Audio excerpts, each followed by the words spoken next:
राधे राधे मित्रों। मैं चेतन भंडारी, श्री भृगु चरणों का सेवक। मेरे चैनल श्री भृगु एस्ट्रोवर्ड पर आपका हार्दिक स्वागत है। मित्रों, हमारे ज्योतिष गणना में 9 ग्रह को 12 राशि में बांटा गया है। इसमें सूर्य चंद्रमा के पास एक एक राशि है, यानी कि दोनों के मालिक हैं एक एक राशि के, और बाकी ग्रह जो हैं वो दो दो राशियों के स्वामी हैं। अगर विश्वोत्तरी गणना से देखा जाए तो आदमी की, इंसान की जो औसत आयु 120 वर्ष की मानी गई है, जो आज के कलयुग में पॉसिबल नहीं है। खैर, हर एक अपनी किस्मत होती है, हर एक अपनी आयु होती है। कहते हैं कि पाठ करने से आयु बढ़ जाती है। मित्रों, आज बात करते हैं, आज का विषय है केतु ग्रह। आजकल की मैंने दुनिया में देखा है कि लोग बहुत परेशान हैं, और उनमें से भी कई लोग अपने इस ग्रह से बहुत परेशान हैं, क्योंकि ज्योतिष में, हमारे ज्योतिष में केतु ग्रह को शुभ ग्रह नहीं माना गया है। समुद्र मंथन में सबर नाम का राक्षस, जब इसका धड़ नारायण जी ने अपने चक्कर से, दर्शन चक्र से काटा था, तो इसके धड़ का नाम केतु है और सिर का नाम इनका राहु। जो राहु के बारे में बाद में बात करेंगे।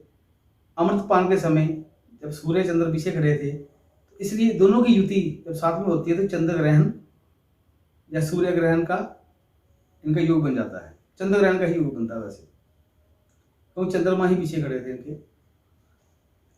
अब सबसे बड़ी सूक्ति ये है कि केतु ग्रह है क्या, अब करें इसका क्या। ये फिजिकल प्लैनेट नहीं है, ये फिजिकल प्लैनेट नहीं है, ये छाया ग्रह है। देखिए, ये छाया ग्रह भी हमको बहुत परेशान करते हैं, क्योंकि ये भी ग्रह के रूप में स्थापित हो चुके हैं हमारे शास्त्रों में, हमारी पौराणिक वेदों में। इसलिए इन दो ग्रहों की भी बहुत महत्ता है। अब दिक्कत यह है कि जब इंसान की केतु की मास से स्टार्ट होती है, शुरू होती है 7 वर्ष की, तो स्वाभाविक है कि उसमें केतु का यंत्र आएगा, बेशक कोई छोटा हो। अब केतु की प्रत्यंतरशा चलेगी। अब इंसान इस रूप में इतना परेशान हो जाता है। और परेशानी क्या क्या होती है?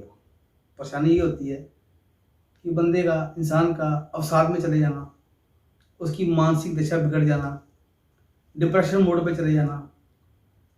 रोगों में अगर मैं जाऊं तो हड्डियों में दर्द, जॉइंट पेन्स को बोलते हैं, विटामिन डेफिशिएंसी, रात को नींद का ना आना, एलर्जी, घुटनों पैरों में, खासकर पैरों में बहुत दर्द, ऐसे बहुत से रोग हैं। ये कोई रोग परमानेंट नहीं है। जब केतु का समय चले जाता है तो ये रोग भी सबक ही शांत हो जाते हैं, लेकिन वो टाइम निकालना बहुत ही मुश्किल हो जाता है। लोग डॉक्टर को चक्कर लगाते हैं, अपने टेस्ट करवाने जाते हैं, वो करवाएं, वो अलग बात है। चिकित्सा जो पत्ती है वो अलग बात है, उसको हम चले नहीं करते, क्योंकि आयुर्वेद का भी तो सिद्धांत हम मानते हैं ना। हमारा 5वां वेद भी तो आयुर्वेद ही है ना। इसलिए मेरे प्यारे मित्रों, मैं किसी को क्रिटिसाइज नहीं करना चाहता, हर एक का अपना अपना मत है। कई ज्योतिषाचार्य अपने मत के हिसाब से, जब केतु की मार्शांतरशा आती है, केतु की मार्शांतरशा में उसको बोलते कि लसनिया पहन ले, लहसुन या स्टोन पहन ले। लेकिन हमारा वैदिक जो मत ये है, वो मत क्या है कि जो पाप ग्रह आपको तंग कर रहा है उसको हम स्ट्रॉन्ग क्यों करें, हम उसको बलवान क्यों करें। हमारा वैदिक मत ये है, हमारा पौराणिक मत ये है कि उन मैलेफिक जो हमारे ग्रह हैं उनका दान पुण्य हमने करना है। दान पुण्य क्या करें? घर से शुरू करें। पक्षियों को बाजरा डालें, पानी रखें, घर में ऊपर उनके लिए जौ रखें, उनके खाने का सामान रखें। जो आपके गरीब में जो डॉग्स आते हैं उनको प्रतिदिन रोटी खिलाएं, उनकी सेवा करें। संभव हो तो घर में भी डॉग पाल लें, कोई दिक्कत नहीं है। वो हमारे साथ तो 7 साल लंबी जाएगी ना, अगर संभव है तो। डॉग वाली बात करूँ, रोटी आप खिलाएं, कोई टेंशन की बात नहीं है। तो मेरे मत के हिसाब से कि आप अपने हमेशा कारक लगन भाव से, जो कारक लगन भाव से जो संबंध रखते हैं वो, या कारक भाव से या पराक्रम भाव के ही स्टोन पहने, और मैलेफिक जो आपके ग्रह हैं उनका दान पुण्य ही करें, हमेशा दान पुण्य ही करें। इसमें निर्धन की सेवा, गरीबों की सेवा, गरीबों को कपड़े देना, उनको राशन देना, ये सबसे उत्तम माना गया है। और आज के दौर में तो ये बहुत ही शुभ है, बहुत ही बढ़िया है। आप ये काम करें, आपको दुआ लगेगी, आपको आशीर्वाद मिलेगा उनसे।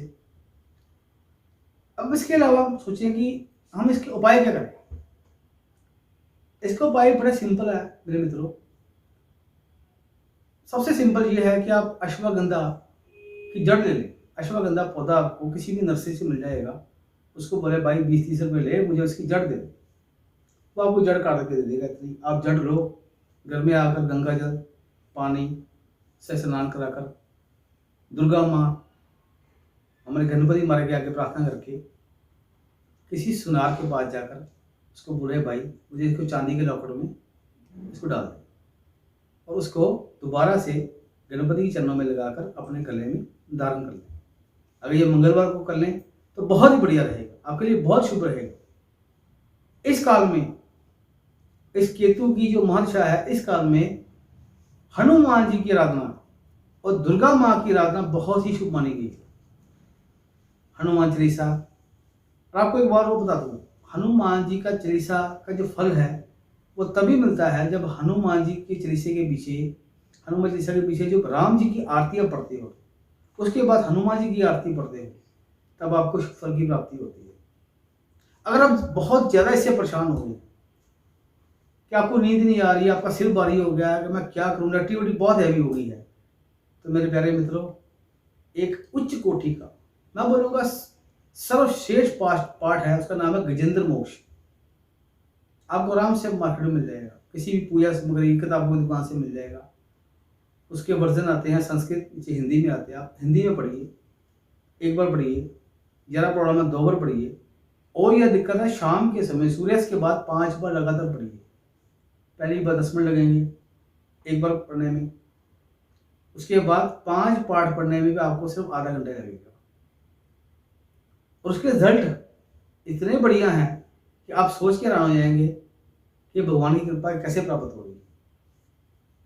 अब गजेंद्र मोक्ष क्या है कि बहुत ही वर्ष पहले एक हाथी था, गज था, वो अपने बगान में अपने साथियों के साथ खेल रहा था, राजा था उनका। वो किसी तालाब में गिर गया। अब उसको यानी कि मकर ने पकड़ लिया, मकर की मगरमच्छ ने पकड़ लिया। तब आप सोचिए, हमारे पुराने ग्रंथों में दर्ज है कि 1000 वर्ष तक उनका युद्ध चलता रहा, कि दोनों बलशाली थे। 1000 वर्ष तक उनका युद्ध चलता रहा। जब आखिर में हाथी अपना हौसला खो बैठा, तो उसने विष्णु जी से, पहले तो उसने सभी देवी देवताओं से प्रार्थना करी, लेकिन कोई नहीं आया। फिर उसने भगवान विष्णु से प्रार्थना करी। और गजेंद्र मोक्ष में पढ़ेंगे आपको पता चलेगा प्रार्थना क्या है। तो गजेंद्र मोक्ष में लिखा है कि विष्णु भगवान द्रुत गति से, आवाज की गति से भी तेज आए, उस दर्शन चक्कर से मकर को काटा और उस हाथी की रक्षा करी। प्रार्थना में इतना दम है मेरे दोस्तों, मेरे मित्रों, आप अपना हौसला मत छोड़िए। किसी अच्छे ज्योतिष से अपनी कुंडली की विवेचना कीजिए, करवाइए। ये देखिए, आपको इतना तो पता लग गया होगा आजकल कि भाई आपके ऊपर केतु की मानसा चल रही है, या स्टार्ट हुई है, शुरू हुई है। तो हम मान के चलिए केतु की मानसा, केतु का ही अंतरा, केतु की ही प्रत्यंतर दशा। तो ये समय जो है, जब केतु का अंतर ज़्यादा बड़ा छोटा समय होता है, ज़्यादा लंबा समय नहीं है, ये 4-5 महीने का ही है। तो आपने इसमें सबसे पहले क्या करना है, उपाय क्या करना है, अब सीधे हनुमान जी की प्रार्थना का आपको मैंने बता दिया। साथ में आपने दुर्गा माँ का 12वां अध्याय, दुर्गा स्तुति का 12वां अध्याय, उसके बाद दुर्गा माँ की आरती जग जननी मैं तेरी गाऊं, तुम बिन कौन सुने बताती, ये वाला आपने करके आपने दोनों से प्रार्थना करनी है, मैया मेरी रक्षा करो, मेरी रक्षा करो। हनुमान जी से यही प्रार्थना करनी है। और मंदिर में जाकर, मंगलवार को मंदिर में जाकर आप बहुत से छोटे छोटे काम कर सकते हैं, लेकिन मैं आपको एक ऐसा मंत्र देता हूँ, ऐसा सूत्र देता हूँ कि आपको कहीं भी जाने की जरूरत नहीं है, बाहर कुछ सामान लेने की जरूरत नहीं है। अब घर से ही गुड़ की रोटी, गुड़ का आटा गूंद, आटे में थोड़ा गुड़ डाल दिया, गुड़ की रोटी, और उसमें भी शायद थोड़ा नारियल भी डाल दो, कोई दिक्कत नहीं है। वो अपने मोटी सी गुड़ की रोटी बना लेनी है, और साथ में देसी घी का हलवा वो बना के हनुमान जी के मंदिर में चले जाना है। उसके बाद आपने क्या करना है, वो आपने हनुमान जी के सामने वो प्रसाद रखना है, उनको प्रार्थना करनी है कि प्रभु आप इस प्रसाद को ग्रहण कीजिए। और आज मैं आपको एक ऐसा सूत्र बता रहा हूँ कि लाखों करोड़ों बंदे हर मंगलवार को हनुमान जी को प्रसाद चढ़ाते हैं। कभी आपने सोचा है क्या हनुमान जी प्रसाद खाते हैं? आपको आज सुन के हैरानी होगी कि बिना राम जी और माँ जानकी, माँ सीता का वास्ता दिए बगैर हनुमान जी वो प्रसाद ग्रहण नहीं करते। तो आपने करना क्या है, जैसे आप ले गए, किसी प्लेट में ले गए, किसी डोने में ले गए, किसी भी चीज़ में ले गए, आपने प्रसाद पकड़ना, हनुमान जी के सामने खड़ा हो रहना है और आपने बोलना है, हे मेरे प्रभु, हे बलबीरा, हे बजरंगी,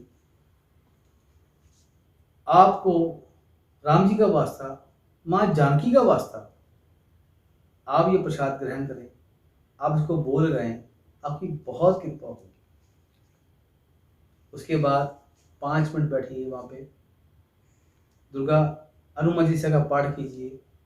अगर संभव हो तो पुजारी अगर साथ में बैठे हैं, ब्राह्मण देवता बैठे हैं साथ में, उनको बोलिए कि हनुमान जी के दाएं पैर का टीका मेरे माथे पे लगा दे।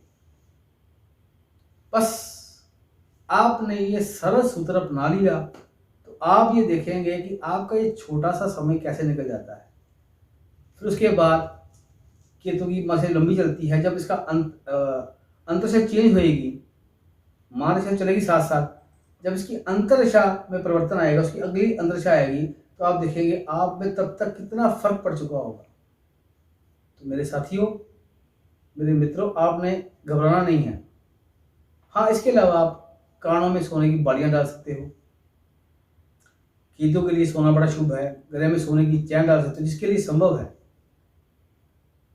जरूरी नहीं मैं कह रहा है, असंभव है। आपने देखा होगा हमारे दादा परदादा, बहुत से बुजुर्ग लोग कानों में सोने की बालियां डालते थे। डालिए, कुछ भी डालिए। आजकल लड़के जो हैं, या आजकल वो लड़कियां जो उसको आजकल फैशन एक्सेसरी के रूप में स्टड पहनते हैं, यहाँ पे पहन लीजिए, बहुत बढ़िया बात है। और मैंने तो कई लोग ऐसे देखे हैं जो मेरे पास आते हैं कि उन्होंने इस चीज़ पर यह बाली पहनी होती है। तो इसका लॉजिक समझ में नहीं आया, वो क्या चक्कर है, क्या दिक्कत है। हमारे तो पुराने ग्रंथों में, हमारे तो वेदों में इस बात की महत्ता जो बताई गई है, सोने का क्या महत्व है, कान छिदवाने का क्या महत्व है, गले में सोने पहनने का क्या महत्व है। तो मेरा मेन सूत्र यही था कि आपको केतु की मानसा से डरने की जरूरत नहीं है। आप ये सरल सूत्र बनाइए, जीवन में आगे बढ़िए, कर्म करिए। ये नहीं है कि मानसा अंतरिक्षा के डर के घर बढ़ जाए, कोई बात नहीं। अगर बॉडी में कोई दिक्कत आ रही है, आप डॉक्टर के पास जाइए, मल्टीविटामिन लीजिए, अपनी ऊर्जा का संतुलन बनाइए। लेकिन आपसे मैं प्रार्थना करना चाहता हूँ, अगर ये दशा अंतरिक्षा चल रही है, ये शुरू हुई है, तो कम से कम 4 महीने तक, कम से कम 4 महीने तक, महीने में 2 बार केतु का शांति हवन का पाठ जरूर करवाएं। वो भी किसी वेद पाठी यजुर्वेदिक आचार्य से, जो वेदों का ज्ञाता हो। आप देखेंगे उसके बाद आपको असीम लाभ मिलेगा। अगर विजन जरा खराब है, आपने नेगेटिविटी अपने में जरा ग्रहण कर ली है, आपका शरीर काम नहीं कर रहा है, शक्ति का ह्रास हो रहा है, नींद बिल्कुल नहीं आ रही है, 4-4 दिन नींद नहीं आ रही है, तो क्या कीजिए? तो सबसे बढ़िया उपाय ये है मित्रों, अगर आप उस बात की समर्थवान हैं, समर्थ्य रखते हैं, तो 17,000 बार आप केतु शांति हवन करवाएं। आप घर पे भी मंत्र बोल सकते हैं, बेशक रुद्राक्ष की माला से बोलिए, कोई दिक्कत नहीं है। ओम केम केतवे नमः। वैसे बीज मंत्र और बहुत से हैं, लेकिन आपको बड़ा सिंपल बता रहा हूँ जो आपको याद रहेगा। ओम केम केतवे नमः 108 बार पढ़िए, हाथ जोड़िए, प्रभु का सिमरण कीजिए, बोले शंकर का सिमरण कीजिए, देवों के देव जो महादेव हैं उनसे आप प्रार्थना कीजिए, तो आप देखेंगे ये समय आपका जड़ से निकल जाएगा। तो मेरा कहने का मतलब ये है मित्रों, कभी भी किसी भी बात पे नेगेटिव नहीं होना, हमेशा पॉजिटिव होकर ही आगे बढ़ना है। जब आपका माइंड पॉजिटिव होगा, तब आपका शरीर पॉजिटिव होगा, तभी आपका शरीर चल पाएगा, तभी ऊर्जा का संतुलन बैलेंस रहेगा।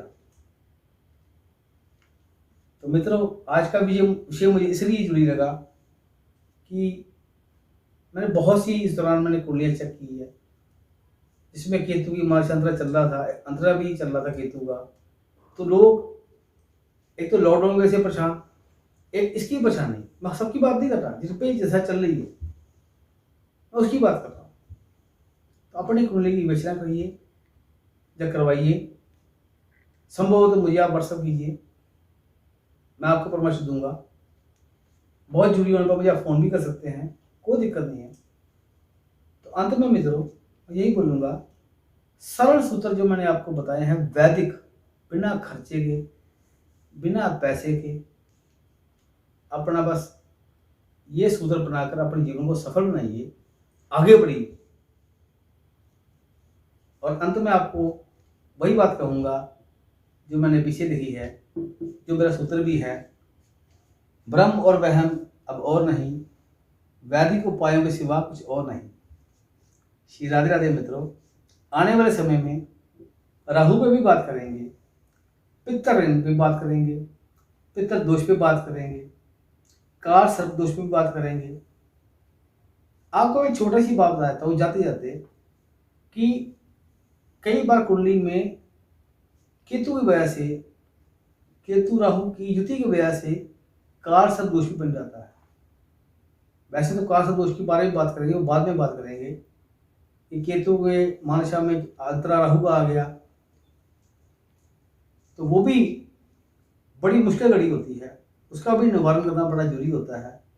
लेकिन अभी वो बात की बातें हैं जिनकी जैसे स्टार्ट हुई है, शुरू हुई है, वो ये उपाय शुरू करके अपने आप को रिलैक्स करें, अपने माइंड को रिलैक्स करें, जैसे मैंने बताया है उस पर पूर्ण विश्वास करके। क्योंकि मैं जो बात करता हूँ ऑथेंटिक बात करता हूँ, जो मैंने बात पुराने वेदों से सुनी या अपने बड़े बुजुर्गों से ग्रहण की, वही मैं आपको बता रहा हूँ, जो हमारे पुराने ग्रंथों में, हमारे वेदों में वर्णित है, अंकित है। तो आज मैं विदा लेता हूँ मित्रों।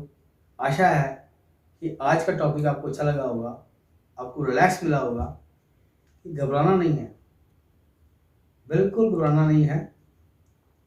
और अंत में से अपने दोस्तों से, अपने मित्रों से, अपने भाइयों से, अपनी बहनों से, सभी से ये प्रार्थना करता हूँ कि प्रभु सिमरण ही सबसे उत्तम मार्ग है। साथ में सिमरण कीजिए, जो मैंने आपको मूल मंत्र दिया, बीज मंत्र दिया, उसका पाठ कीजिए, ये उपाय कीजिए, मुझसे संपर्क कीजिए। इस पेज को, मेरे भृगु अष्टवट पेज को लाइक कीजिए, सब्सक्राइब कीजिए, ताकि आने वाले समय में भी आपको फ्री वाले सरल सूत्र, पुरानी सूत्र मैं आपको प्रोवाइड करा सकूं, ताकि आप अपने जीवन में उसको उतार कर अपने जीवन में बिना वहम, बिना भ्रम के आप आगे जिंदगी में बढ़ सके। आज के लिए इतना ही। श्री राधे राधे मित्रों, आपका कल्याण हो, मंगलमय हो। राधे राधे।